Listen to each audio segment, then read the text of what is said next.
Hi, my name is Marty Levinson. Welcome to the Northtown News. Come on, baby, don't you wanna go? Come on, baby, don't you wanna go? Back to that lemon light city, sweet home Chicago. 2 is 4, 4 4 6. Come on, baby, now get your business fixed. Come on, honey, don't you? Hi, I'm Marty Levinson. Welcome to the Northtown News Magazine. Your host, Avi Meyer, and the greatest cameraman of all, Sonny Hersh.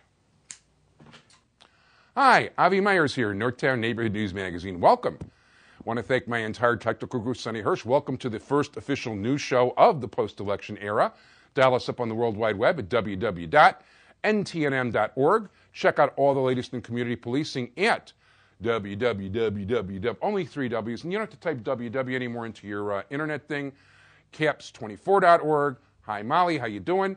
And I want to introduce you to my first guest and of the post-election era, and although we're going to get right back into the aldermanic before you can sneeze. Another one begins. We're talking about the leading election lawyer in the state of Illinois, somebody who grew up in the neighborhood, has been very involved in neighborhood stuff. I think you're still the finance chairman of Margaret Mary, if I'm not mistaken, or at least you were. I've worked over there on different projects. Yeah. Okay. And not to mention somebody who really made the last election a lot less fun, and I'll let him explain that to you. Talking about Jim Nally. Jim, how you doing? It's good to be here, Avi. Thanks First for the invite. Thank you. It's my pleasure. And, of course, Jim was also my co-host on the live election show. Right. For those of you who watched it, and there were a lot of you, we got over 300 hits on the web the first 2 days alone. And, by the way, watch all our shows on the web by going to www.ntnm.org.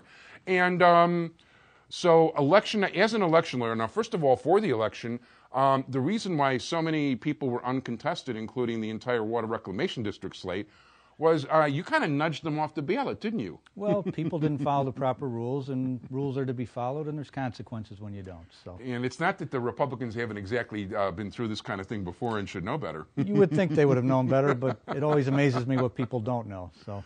And by the way, those aren't necessarily people that we really want in office if they don't even know the simple rules like that. Well, you know, that's what I've always said, is if you can't follow some simple rules in terms of getting on the ballot, what is that saying about your ability to hold office? So. Now let's understand, people, I'm not necessarily a Democrat. Anybody who's read Jewish Chicago saw me.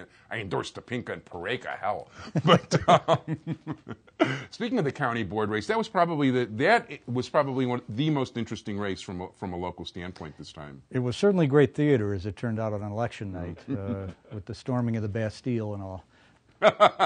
Now, you've represented the Stroger family at times during the past. Well, you know, in the primary, as you know, there were problems, actually greater problems than we had in the general election. And yes, I was part of election week, which should have been election day, where we were literally counting the primary ballots for a week after the election because of all the technical snafus they had.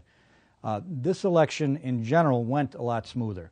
There was, though, the problem that the county clerk encountered, getting about half the returns in from the suburbs, and I think most people who stayed up long enough saw some real interesting television when the crowd there clamoring for the results down in the lobby, and police being called and roping the area off and everything. So it was probably par for the course for old Chicago, but something we haven't seen in a while.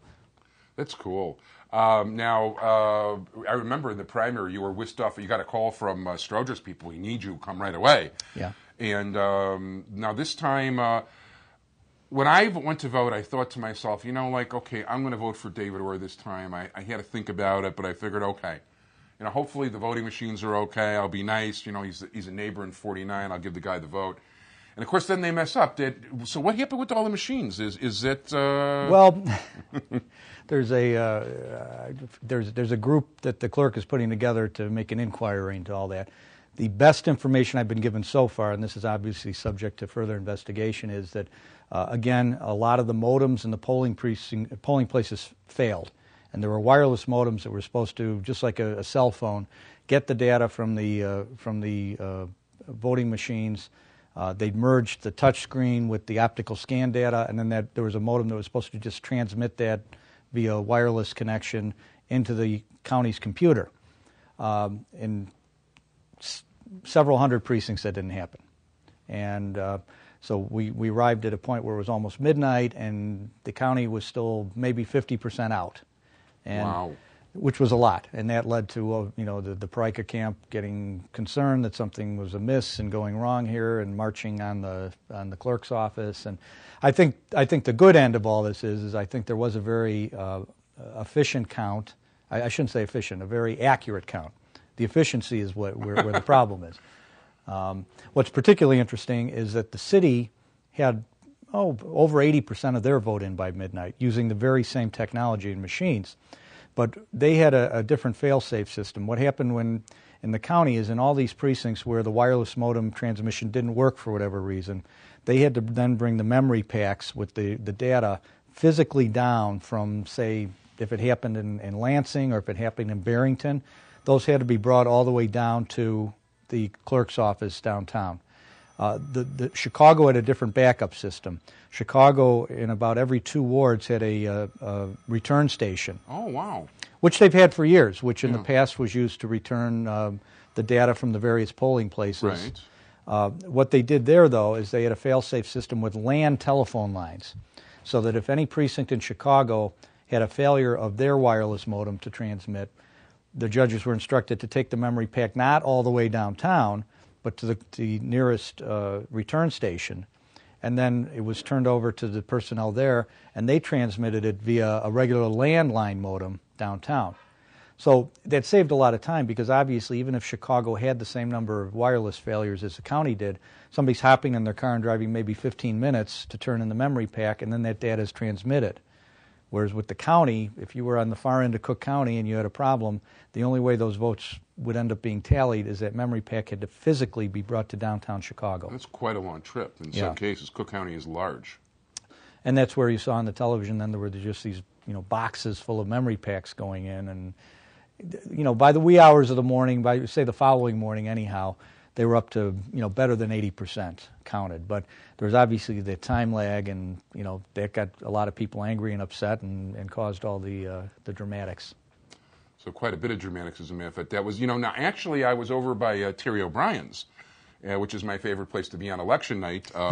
Particularly this election, because this was a lot we of knew fun. who the winner was at 7:01. There was no opposition. I wasn't too concerned about it. I do question the vote. Well, I don't want to get into this on the air, I guess, but I will question the intelligence of some of the voters in terms of some of the orders that they selected people, because given Terry O'Brien's record, I mean, this guy was the all-time blue ribbon candidate with the tax reduction, and the only anyway, I won't get it. Well, Terry won. He's safe for 6 years, and I'm happy. But are there any other are there challenges going on? Are any of the races going to be challenged this year? There's possible recounts, or at least partial recounts, that may happen in some suburban areas and referendums. There are a number of school referendums and bond issues, for instance. There's one up in the Glenview Northbrook High School District that, according to the latest data, passed by about 150 votes out of about 35,000 total votes. So there may be a partial recount there, and there's a couple of others like that where in a referendum it was close. I'm not aware of any races in Cook County that were close enough where at this point any of the candidates are talking about a recount. Interestingly, Tony Parica, who did end up losing to Stroger by about 90-some thousand votes when all the votes were tallied. It's about 9 points, I think, if I'm not mistaken. Yeah, it was about a 54-46, something like 8 that. points. Okay. Yeah, 8 or 9 points. He also had, as it turns out, a pretty close race for his board seat out in suburban Cook. Yeah, I saw he only won by about 1,000 votes. Right. And so, there was some and talk. And the one city precinct he lost 224-6. Right, yeah. There was, I think, one precinct in the city, and the balance were in suburban Cook. Yeah. I don't think anything's going to happen there. I think if that had maybe been a couple of hundred votes, you might have seen a possible recount there. Now, you've been involved in recounts. As a matter of fact, one of the more famous recounts of all time politically around here. How close does a race need to be in order to get recounted? I mean, 1,000 votes could be. I mean, in the old days of the voting machine, it's a maybe, because enough people can gerrymander and tinker on election day. But nowadays, what legally you have to be within 5% of the winners total. Then you have a statutory right to ask for a partial recount. and you can ask for up to 25% of the precincts in the jurisdiction to be recounted. Now, that could be tens of thousands of votes, depending on the race. Yeah, and a number of these races did finish within that 5% of the winner standard. So statutorily, people have the right to go in and ask to recount at least a quarter of them and see where that takes them. In reality, one of the things I will have to say is from what I can see of the new equipment, the OptiScan and the touchscreen, it is more accurate than the punch cards. Not as efficient, because with the punch cards, we used to have numbers in by 9:30, 10 o'clock at night. You'd have 90% or better of the vote in. So we've lost something in efficiency, but maybe we've gained a little bit in terms of accuracy. Oh, so you know what? One question. First of all, so are you happy with? Do you yourself? You see that overall these, do they just have to fix the modems? Are they going to work fine then, or? That seems to be where the breakdown was this election. Now, that doesn't mean there won't be something. The last time the breakdown was more merging the data when the judges got to the point where they had to take the votes that were cast on the touch screen and add those in with the votes that were on the optical scan. There seemed to be a lot of trouble getting that done in March. By and large, that seemed to have been addressed this time around, and this time was transmitting the results. So maybe the third time will be the charm, and they'll get it all right. Although, to their credit, Chicago seemed to have a good backup system, and using the same equipment that the county did, but with a different way of backing up the wireless modems, they had better than 80% of their vote in by midnight, which was pretty good. That sounds pretty good. So you got to give the Chicago Board of Election Commissioners credit on that. Now, what would be the reason the other 20% didn't have their votes in? Modem failure, or? Could be modem failure. It could be, there's a variety. We could spend several programs talking about all but the. It's not necessarily one thing you can isolate. Right. Okay. Now, my question too. One of the things that I walked in there and I basically got the hand ballot where you had to fill in between the lines. Right. Now, how much did you have to fill in? Really, those things are pretty sensitive. So, even though a lot of people are trying to fill in a very dark full mark. Yeah, I did the whole thing like. Always better to do that, but in reality, even if you had just done say a single line, that based on the technology, that should have been enough to register that vote. Okay. So Sonny did good. He did 2 lines. So, and we don't mean the white stuff, but not going there. He's the Sonny, by the way, is the chairman of the 24th District CAPS Committee, and so straight it's ridiculous when it comes to the law, anyway. And so that's all you had to do. Now, let me ask, what happens to the old voting machines? I mean, did they go sell it to Ottumwa, Iowa, and try to get some money out of it? Well, the old punch cards were gone, and that's one of the things that came up in March is that there was some talk immediately after the March primary and all the problems that occurred there. Some people were saying, you know what, why don't we go back to the punch cards for one more election and make sure we perfect these new systems? And the problem was they had gotten rid of the punch cards already. Now, did they sell them or did they just dump them? They sold them off. They sold. Okay, so at least they sold them. Whether they sold them for scrap or whether they sold them to some other, election authority that's going to use those, instead of paper ballots, I'm not sure. I just want to make sure, nobody bought another building for the county and had to store them all there. Right? Well, and that was one of the reasons that was given for getting rid of them, because they said they were a lot bulkier and the extra storage space. The cost of the storage space would be rather significant. Now, there are a lot of people saying, why on earth did you do that? And you should have held on to them just to make sure that the new system worked okay. Yeah. Now, are there you personally, from what you've seen, are there things you would change? Well, I'm going to tell you something. I think where a lot of the pressure is going to be taken off by the next, say, general election 2 years from now. I think you saw the early voting totals go up again. They weren't huge. There were maybe 30,000, 40,000 people. But that's up from maybe 10 or 15,000 who early voted during the primary. And they're making it easier to do, as you know, Avi, here in this neighborhood, you could go right over to Warren Park to early vote. As people become more aware of the early voting, more comfortable with it, I think you're going to see more people choosing to say, why do I wait for Election Day? I've got an hour to kill now between errands. I'll run over to the park and vote. And I think you're going to see the volume go down on the number of ballots cast on Election Day and go up in the volume in terms of people early voting. No, I think there's pros and cons to that. I know that one guy told me that he voted early and he liked the idea of voting early and not waiting in line and all that. But by the same token, he voted for the Green Party candidate for governor. And that was before it came out that the guy was a socialist for a good 15, 20 years, and also that he was against gun control, because the reason he voted The reason he voted that way is because he didn't like Blagojevich, but he couldn't stand Topinka's stand on assault weapons. Well, that's a problem with early vote. Early voting ended the Thursday before the election. So if there was any further developments between that Thursday and Tuesday of Election Day, obviously that would impact somebody who might have early voted. Right, and you could have voted maybe 3 weeks early, approximately. Yeah, you could go out that early. But in the states that have had it for a number of years now, it's approaching 50%, or in some states exceeding 50% of the total vote going early vote. That's pretty impressive, actually. And at some point in those states, and I think in other states, they may end up cutting down. Right now, every precinct has its own set of judges and machines and everything else. And if the early voting becomes more prevalent, they might look at, even on Election Day, having more voting centers where several precincts could vote, or even where you wouldn't necessarily have to go to your home precinct to vote. If you were, say, a north sider working on the south side, you might be able to, even on Election Day, go to a voting center and say, give me the ballot for the, the 50th ward. Actually, I like voting in person, and this year I told you I don't want to say his name on the air. I don't have his permission, but I invited him to be a future guest on the show. I've seen this guy at the voting booth before. He always seemed like a really nice, neighborly guy. And all of a sudden it clicked to me that this guy's like one of the piano line Joe Weissman Chicago Weekend Review.